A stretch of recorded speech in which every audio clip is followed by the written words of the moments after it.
Kebangkitan pewaris tertindas. Bab 5. Suara decit roda mobil yang berhenti di pinggir jalan terdengar. Tampak Vincent baru saja sampai di alamat yang diberikan oleh wanita asing di rumah kontrakannya tadi. Melihat gedung yang sekarang berada di sebelahnya itu, Vincent menautkan alis. Apartemen Diamond, ucapnya bertanya-tanya. Ini adalah apartemen tempat dirinya pernah tinggal dulu semasa orang tuanya masih hidup. Kenapa wanita itu tahu tempat dirinya dulu? Kepala Vincent mendadak terasa sakit. Sejumlah potongan samar muncul silih berganti dengan cepat dalam benaknya. Seorang gadis, darah, dan juga sebuah janji. 3 hal itu saja yang Vincent tangkap sebelum semuanya menghilang. Apa itu tadi? Batin Vincent bertanya-tanya. Dia merasa ada suatu hal yang dia lupakan, dan betapapun dia berusaha mengingat, dia tidak bisa ingat. Frustrasi, Vincent menggelengkan kepalanya. Dia menatap kunci yang diberikan sang wanita dan yakin itu adalah kunci apartemen tersebut. Apa maksudnya memberikanku ini semua? Ucap Vincent sambil menghela napas, menyesal karena tidak sempat menolak sang wanita itu tadi. Dirinya sudah pusing dengan segala musibah yang menimpa, dan Vincent tidak ingin dipusingkan oleh masalah lain. Akhirnya, Vincent pun keluar dari mobil. Dia memutuskan akan meninggalkan mobil itu ke satpam, berharap wanita itu akan datang dan mengambil kembali benda ini. Kalau tidak, bukan urusan Vincent, wanita itu yang memilih meninggalkan mobil dan kunci ini kepadanya. Namun, baru saja keluar mobil, sebuah teriakan menghentikan langkah Vincent. "Tuan Muda Clark, tunggu!" Vincent refleks menoleh ke belakang, lalu melihat sesosok pria berjas rapi yang menghampirinya dengan terburu-buru. "Paman Null," gumam Vincent saat berhasil mengenali wajah pria tersebut. Null Gallagher adalah satu dari 2 pelayan terpercaya Pak Tua Clark yang sedari dulu terus menghantui Vincent untuk kembali ke keluarga Clark. "Apa yang Paman Null inginkan?" tanya Vincent dengan nada tidak ramah, sudah lelah dikejar oleh orang-orang keluarga Clark. "Kalau Paman ingin membujukku kembali ke keluarga Clark, maka sebaiknya Paman." "Baca ini Tuan Muda," ucap Null, memotong kalimat Vincent seraya mengeluarkan sebuah amplop putih dari balik jasnya dan memberikannya pada Vincent dengan tangan gemetar. "Apa ini?" tanya Vincent sambil memegang amplop tersebut, mencoba memahami situasi. "Sebenarnya saya tidak diperbolehkan memperlihatkan ini pada Anda, tapi..." Null tampak ragu, tapi dia mengeraskan tekad dan berkata, "Saya rasa Tuan Muda berhak tahu." Vincent mengerutkan kening, kecurigaan menggelayut. Saat membalik amplop itu, ia melihat logo sebuah rumah sakit dan alisnya pun tertaut. Dengan cepat, Vincent membuka amplop tersebut dan membaca isinya. Saat isi dari surat tersebut ia baca, wajah Vincent berubah terkejut dan tangannya bergetar. "Ini apa ini?" Vincent menatap Null. "Ini pasti kebohongan. Kalian mencoba menipuku agar membuatku mengalah kepada Pak Tua itu bukan?" ucapnya marah. Namun, Null menggelengkan kepala dengan wajah tak berdaya. "Tuan Muda, kumohon dengarkan saya. Tuan Besar tidak pernah bersedia mengakuinya, jadi saya yang akan dengan lancang mengatakannya."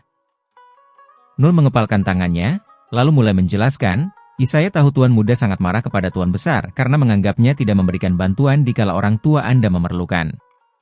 Akan tetapi, sebenarnya ada salah paham di sini." "Salah paham?" ulang Vincent.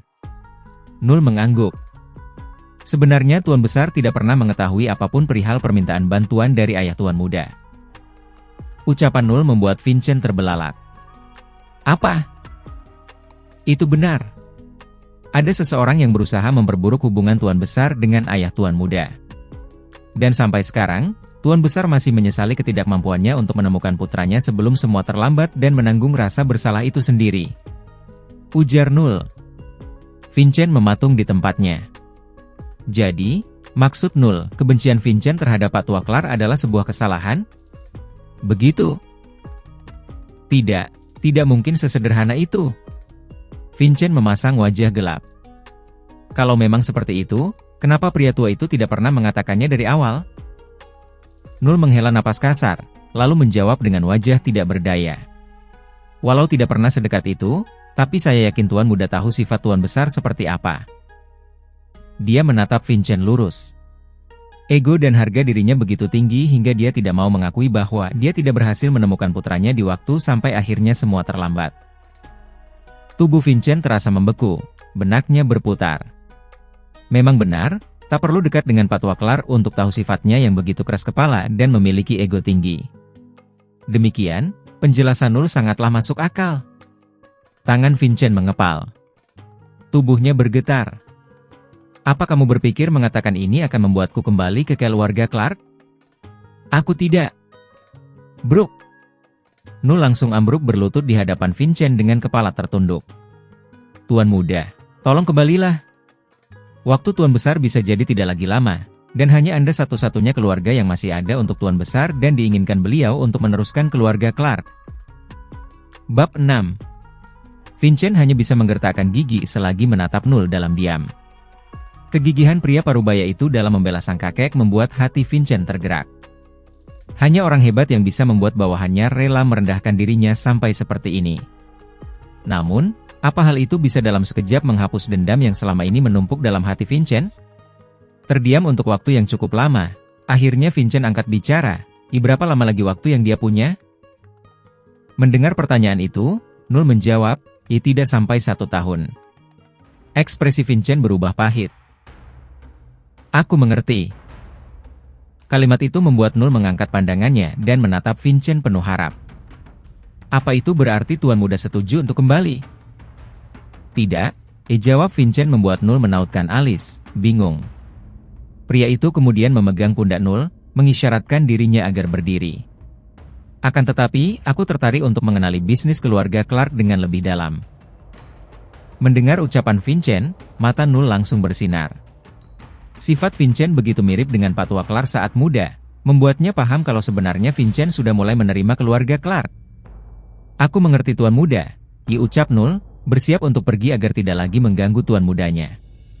Namun, kemudian dia tampak bingung. Akan tetapi, Tuan Muda, jika Anda tidak pulang Anda akan tinggal di mana? Tanya Nul dengan penasaran. Senyum muncul di wajah Vincent, matanya melirik Nul sejenak sebelum akhirnya dia mengeluarkan sebuah kunci apartemen yang diberikan si wanita asing. Seseorang yang sepertinya ku kenal di masa lalu memberikanku bantuan, jadi aku akan dengan senang hati menerimanya. Nul yang melihat nomor di kunci apartemen Vincent langsung terbelalak. Itu jelas kamar apartemen milik Nona Veronica Sanchez. Bagaimana bisa Tuan Muda bisa memiliki hubungan dengan wanita sepenting itu? Namun, tidak ingin ikut campur terlalu jauh, Nul hanya membungkuk dan berkata, saya mengerti Tuan Muda. Dia menegapkan tubuh. Demikian, mulai besok saya akan menyiapkan segalanya, ujar Nul dengan mantap. Vincent tersenyum, menepuk pelan bahu Nul, lalu melangkah ke apartemen Veronica tanpa ragu. Sembari memerhatikan kepergian Vincent, Nul langsung masuk ke dalam mobil yang telah menunggunya dan menghubungi seseorang dengan senyum cerah di bibirnya. Sebastian, kabarkan pada Tuan Besar bahwa Tuan Muda sudah setuju.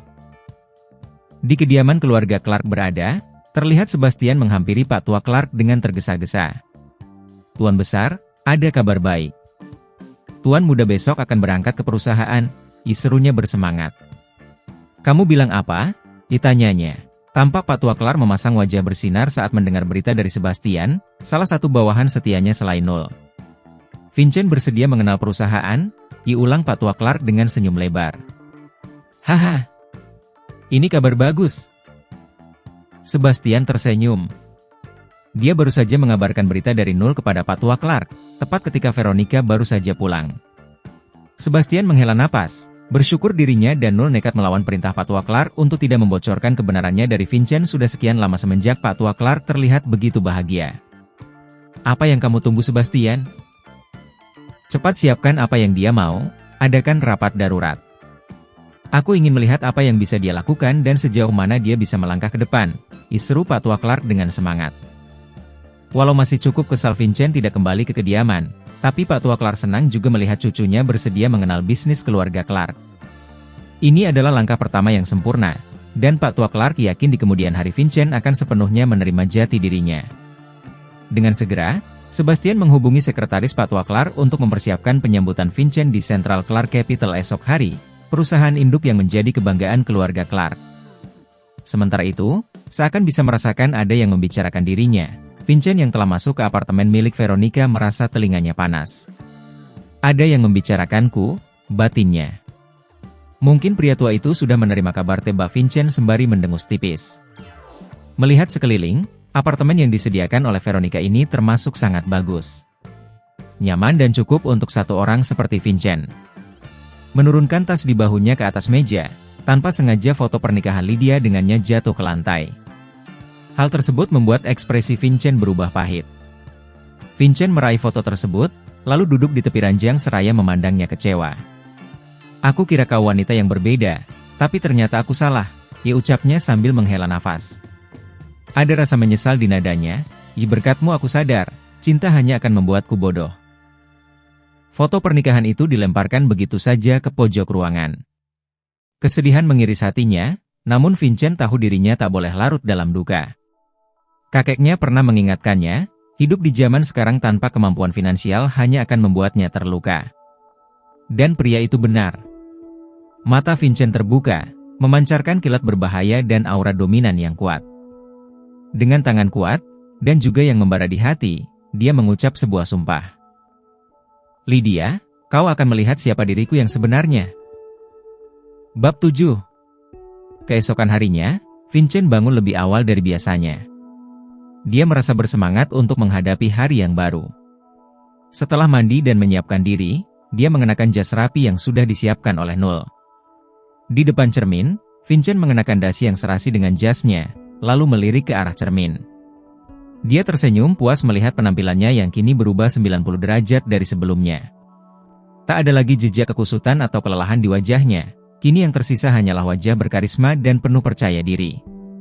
"Ternyata aku tampan juga." Dia tertawa saat mendengar pujian konyol yang dia kumandangkan untuk dirinya sendiri. Sudah begitu lama sejak Vincent memiliki waktu untuk mempersiapkan dirinya seperti ini. Lagi pula, sebagian besar waktunya dia luangkan untuk bekerja demi menafkahi sang istri Lydia. Salah. Mantan istri harusnya. Mengingat hal tersebut, Vincent cepat-cepat menggelengkan kepalanya. Berhenti memikirkan yang tidak penting, batinnya, sebelum akhirnya berbalik menuju pintu keluar. Melangkah keluar dari kamar, Vincent yang baru saja membuka pintu apartemennya langsung mendapati sosok Nul sudah berada di sana. "Tuan muda," sapa Nul dengan penuh hormat. Vincent menganggukkan kepala. "Kita berangkat." Dia pun mulai lanjut berjalan menuju lift untuk turun ke lobi. Memerhatikan sang tuan muda yang begitu mirip dengan mendiang tuannya yang telah wafat, mata Nul berkaca-kaca. Andai Tuan Vinicius bisa melihat putranya kembali ke posisi sahnya, betapa bahagia dirinya. "Paman Nul?" Panggilan Vincent yang bingung lantaran Nul hanya terdiam di tempat langsung membuat pria parubaya itu tersentak dan langsung mengikuti sang tuan muda. Mereka pun masuk ke mobil dan berangkat menuju tujuan mereka hari ini, Central Clark Capital, kantor pusat keluarga Clark di Aldacia.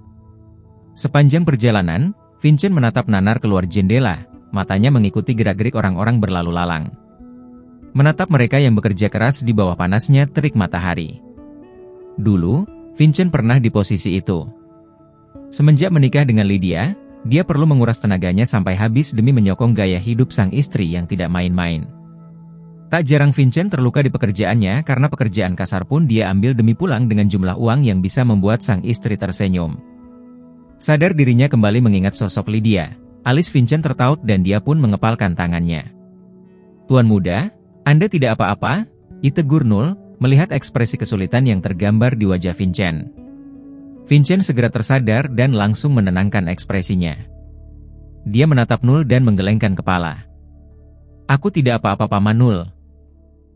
Vincent menatap ke depan dengan tekun, matanya terfokus pada jalan yang terbentang di hadapannya. Setiap keputusan yang diambilnya seolah membawanya satu langkah lebih dekat untuk membuktikan dirinya bukan lagi orang yang sama. Dalam hatinya, Vincent menegur dirinya sendiri dengan tegas. "Lupakan masa lalumu Vincent, kamu bukan lagi berdebah bodoh yang dibutakan oleh cinta." Kata-kata itu menggema di benaknya, menjadi mantra yang mengingatkannya akan perubahan yang telah ia jalani. Wajahnya yang dulu penuh kebimbangan dan keraguan kini tergantikan dengan ekspresi penuh percaya diri dan keberanian. Tak ada lagi rasa takut atau penyesalan yang menghantui pikirannya. Kini, Vincent yakin bahwa masa lalunya telah ia tinggalkan jauh di belakang, dan ia siap untuk menghadapi tantangan apapun yang mungkin menghadang di depan. Setelah beberapa saat perjalanan, mobil yang dinaiki Vincent pun sampai di area perkantoran yang terlihat mewah dan elit. Vincent pun berkata, kita sudah sampai?" Nul menganggukkan kepala. "Sedikit lagi, ada di sana," ucapnya seraya menunjuk ke satu arah. Mengikuti arah jari Nul, Vincent melihat sebuah gedung yang jauh lebih mencolok dibandingkan gedung-gedung lainnya di area tersebut. Dengan tinggi menjulang ke langit, gedung pencakar tersebut seolah menunjukkan dominasinya sebagai perusahaan terbesar yang terletak di kota Aranka Aldasia. Napas Vincent agak tercekat, terpukau dengan kegagahan gedung yang logo perusahaannya terpampang di puncaknya itu. "Jadi, ini Central Clark Capital," batinnya. Melihat ekspresi Vincent, Nul tersenyum tipis. Dia merasa cukup senang bisa melihat sang tuan muda terpukau dengan kepunyaan keluarganya itu. "Tuan besar sudah menunggu Anda, jadi nanti Anda bisa lebih dulu." "Hentikan mobilnya." "Cit!" Nul langsung menginjak rem akibat terkejut oleh suara Vincent. Dia menoleh ke belakang, lalu mendapati Vincent sudah membuka pintu mobil untuk keluar. "Tuan muda, apa yang?" "Paman pergilah dulu ke kantor. Aku ada urusan sebentar dengan seseorang." Sebelum Nul bisa membalas, Vincent langsung berlari cepat keluar mobil dan berbelok ke satu jalanan sempit, seperti mengejar sesuatu. Nul sempat mengejar, tapi Vincent terlalu cepat. Terengah-engah, Nul bertanya-tanya dalam hati. Apa yang terjadi kepada tuan mudanya itu? Apa mungkin tuan mudanya mengurungkan niat kembali ke keluarga karena merasa tertekan? Tidak mungkin, bukan? Baru melihat wujud gedungnya saja, masa sudah takut? Bagaimana kalau Vincent tahu mengenai pasukan pengawal khusus yang Pak Tua Clark bangun secara diam-diam? Tepat di saat itu, seseorang tampak menelepon Nul. Itu adalah Pak Tua Clark. "Tuan besar," isapa Nul dengan gugup. "Di mana kalian?" "Para eksekutif sudah hadir," tegur Pak Tua Clark, tanpa tidak sabaran. Menyisir rambutnya ke belakang dengan wajah kesulitan, Nul berkata, Tuan muda." "Menghilang tuan besar." "Apa?" "Bagaimana bisa?" terdengar suara terkejut di seberang telepon. Jantung Nul berdebar. Dia sendiri tidak tahu jawabannya, tapi tampaknya tuan muda tanpa sengaja melihat seseorang yang dia kenal, jadi dia mengejarnya, jelas Nul. "Hanya saja, saya tidak bisa mengejarnya, jadi tuan muda menghilang dari pandangan saya." Pak Tua Clark terdiam sebentar, sebelum akhirnya dia berkata, kembalilah ke kantor terlebih dahulu. Aku yakin dia akan datang setelah urusannya selesai." "Baik tuan," balas Nul sebelum mematikan panggilan. Masuk ke dalam mobil dan melajukannya menuju kantor, Nul tak elak berpikir. Kiranya, siapa yang sebenarnya Vincent lihat sampai dia nekat langsung turun dari mobil seperti itu? Mungkinkah mantan istrinya? Batin Nul. Bab 8. Selagi Nul akhirnya diperintahkan Pak Tua Clark untuk kembali ke kantor terlebih dahulu, Vincent masih tampak berlari masuk ke dalam sebuah gang. Sampai di ujung gang, yang menuju ke jalan besar lain, Vincent menoleh ke kiri dan ke kanan, tampak jelas mencari-cari sesuatu. Atau seseorang. Dengan alis tertaut erat, Vincent bergumam, aku yakin aku baru saja melihat wanita tadi malam di sini. Namun, berlari ke sana kemari di area itu sama sekali tidak membawakan hasil, membuat Vincent mengepalkan tangan kesal. Sial. Makinya. Mungkinkah aku salah lihat? Batinnya bertanya-tanya. Ada rasa penasaran yang tidak bisa hilang di hati Vincent, terutama karena dia ingin sekali tahu siapa sebenarnya wanita yang telah memberikan apartemen dan mobil kepadanya itu. Kenapa dia membantu Vincent? Apa mereka pernah berhubungan dulu? Tahu tidak akan mendapatkan jawaban, dan yakin kalau tidak akan menemukan wanita itu lagi karena kehilangan jejak atau salah lihat. Vincent akhirnya menghela napas dan memutuskan untuk kembali ke jalan menuju kantor. Kalau memang ditakdirkan bertemu, kami pasti akan bertemu lagi.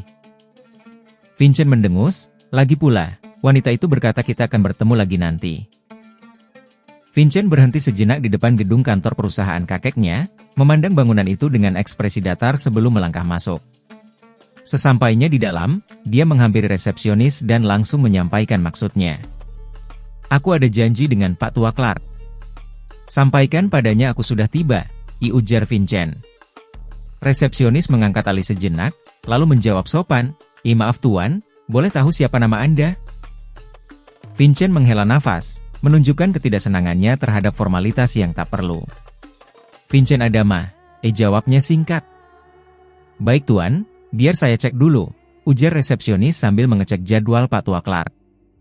Namun setelah mencari beberapa saat, ia tidak menemukan nama Vincent. Resepsionis meliriknya dengan tatapan curiga sebelum menjawab, Maaf tuan, tapi tuan besar tidak ada janji dengan Anda. Silahkan kembali lagi saat Anda sudah membuat janji. Terima kasih. Mata Vincent menyipit, tetap menahan emosinya yang mulai terpancing. Dalam hati dia sebenarnya kesal, namun dia sadar betapa pentingnya menghadapi situasi ini dengan kepala dingin dan sopan. Vincent menghela nafas panjang, yakin bahwa kakeknya memang sengaja tidak memberitahu karyawan lain di luar para eksekutif perusahaan tentang keberadaannya. Karena mereka tak boleh tahu tentang asal-usul Vincent sebagai anak dari pernikahan yang tak diakui olehnya. Terlebih sebelum perusahaan benar-benar siap menghadapi media, Vincent memikirkan dampak negatif yang mungkin terjadi pada nilai saham perusahaan. Vincent menatap resepsionis dengan seksama, mencoba membaca ekspresi wajah wanita itu. Oke, katakan kalau aku memang belum buat janji dengan Pak Tua Clark, tapi bisa tolong buatkan janji untukku? Tanyanya sambil tersenyum tipis, mencoba untuk mengikuti prosedur perusahaan yang ketat. Maaf, Tuan. Jika Anda ingin membuat janji dengan Tuan Besar, silakan hubungi asisten beliau, jawab resepsionis dengan nada dingin, masih berusaha menjaga kesopanan. Vincent tidak tahu harus tertawa atau menangis, dia merasa terjebak dalam peraturan perusahaan yang akan menjadi miliknya. Ia menghela napas, lalu kembali mencoba bernegosiasi. Begini saja Nona. Tolong sambungkan aku dengan asisten Pak Tua Clark. Bilang padanya Vincent ada di lobi dan ada masalah penting. Resepsionis menatap sinis Vincent, kesabarannya mulai habis. Matanya mengerling tajam, wajahnya merah padam karena emosi. Tuan, lebih baik Anda pergi dari sini, sebelum saya memanggil keamanan. Suaranya meninggi, syarat dengan amarah yang terpendam. Vincent tersenyum kecut, merasa tidak berdaya. Matanya menatap nana resepsionis yang terus-menerus memandang curiga ke arahnya. Sejenak, tangannya terangkat hendak menyentuh lengan wanita itu, namun seketika ia urungkan niatnya. Percaya padaku, Nona. Aku sungguh ada masalah penting dengan Pak Tua Clark. Aku bukan orang sembarangan. Tuan cukup. Lebih baik Anda pergi sekarang juga, ditegur resepsionis dengan wajah merah padam, tak mampu menyembunyikan rasa emosinya. Menghela nafas panjang, Vincent menahan kekesalan hati saat merasa diusir dari perusahaannya sendiri. Mencoba untuk tetap sabar, karena tahu kalau resepsionis hanya menjalankan tugasnya. Vincent mengambil ponselnya dan menggulirkan kontak mencari nomor 0, berharap segera bisa membicarakan keadaan ini. Namun begitu terhubung, belum sempat Vincent membuka mulut untuk berbicara, suara keras 0 langsung menggema di seberang sambungan, seolah tak sabar menghadapi masalah. Tuan muda, Anda di mana? Tidakkah Anda tahu betapa khawatirnya saya dan Tuan Besar? Vincent menjauhkan telepon dari telinganya dengan kening sedikit berkerut, lalu menjawab, lobby. Tidak boleh masuk tanpa janji, jadi tolong jemput aku. Sebelum 0 sempat menjawab, Vincent memutuskan sambungan teleponnya. Resepsionis yang mendengar percakapan Vincent, kini memandangnya dengan tatapan curiga. Apa orang ini benar-benar ada janji dengan Tuan Besar Clark? Batinnya, merasa sedikit bersalah karena tadi sudah bersikap begitu keras. Akan tetapi, resepsionis merasa dirinya tidak salah. Dia hanya menjalankan tugas dan prosedur sesuai aturan. Akhirnya, resepsionis itu menghela napas dan berkata dalam hati, menjalankan prosedur tidak berarti aku harus bersikap tidak sopan kan? Akhirnya, resepsionis itu menghadap Vincent. Tuan, duduklah di ruang tunggu. Hari ini Tuan Besar ada pertemuan khusus dengan para eksekutif, jadi ada kemungkinan Anda akan menunggu lama. Mendengar ucapan sang resepsionis, Vincent hanya tersenyum tipis. Tidak masalah. Akan ada yang menjemputku sebentar lagi. Kemudian, dia tetap berdiri di depan resepsionis sambil memainkan ponselnya menunggu kedatangan 0. Resepsionis pun mengangkat kedua bahunya. Paling tidak dia sudah berusaha memperlakukan tamu perusahaan dengan sebaik mungkin. Wah, bukankah ini kurir miskin menyedihkan yang kehilangan istrinya beberapa hari lalu? Kalimat tersebut membuat Vincent dan sang resepsionis tersentak. Mereka menoleh ke belakang dan melihat dua orang datang menghampiri meja resepsionis. Ekspresi Vincent pun berubah buruk. Tidak menyangka akan bertemu secepat ini dengan dua berdebah yang membuatnya sempat hancur di hari yang lalu. Lydia. Marco.